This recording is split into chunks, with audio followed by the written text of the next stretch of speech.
Mesdames et messieurs les chefs d'État et de gouvernement, monsieur le secrétaire général des Nations Unies, mesdames et messieurs, permettez-moi à l'entame de mon propos de vous transmettre les salutations de son Excellence monsieur Ali Bongo Ondimba, président de la République gabonaise, qui me charge de vous adresser ses regrets de ne pouvoir prendre part personnellement au présent sommet mondial sur les systèmes alimentaires.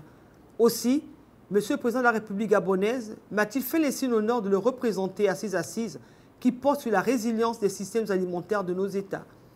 Le présent sommet intervient presque 2 ans après le déclenchement de la crise sanitaire mondiale de la Covid-19 qui a déstructuré nos sociétés et notre vivre ensemble et mis à mal, entre autres, les systèmes alimentaires de nos différentes nations.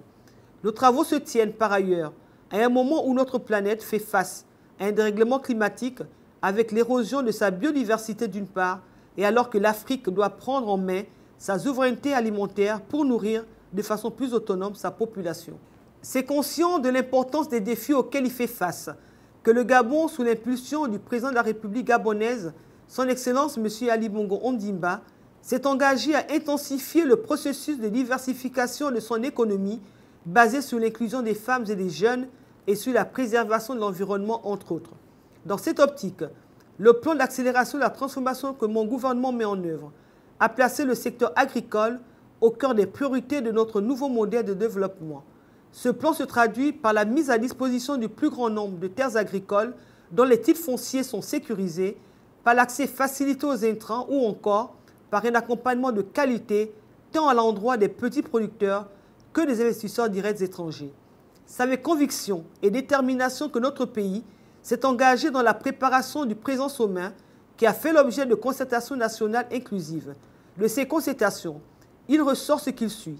Le Gabon doit pérenniser sa politique de lutte contre les changements climatiques tout en bénéficiant du maximum de soutien de la communauté internationale, en particulier en ce qui concerne la transformation du conflit homme-faune en cohabitation paisible et harmonieuse entre l'homme et la faune.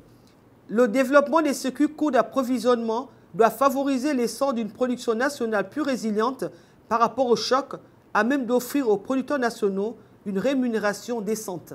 Les exigences en matière de qualité nutritionnelle, de besoins quantitatifs de production, de préservation de l'intégrité sanitaire des animaux et de limitation de l'impact environnemental des activités productives doivent être indissociables.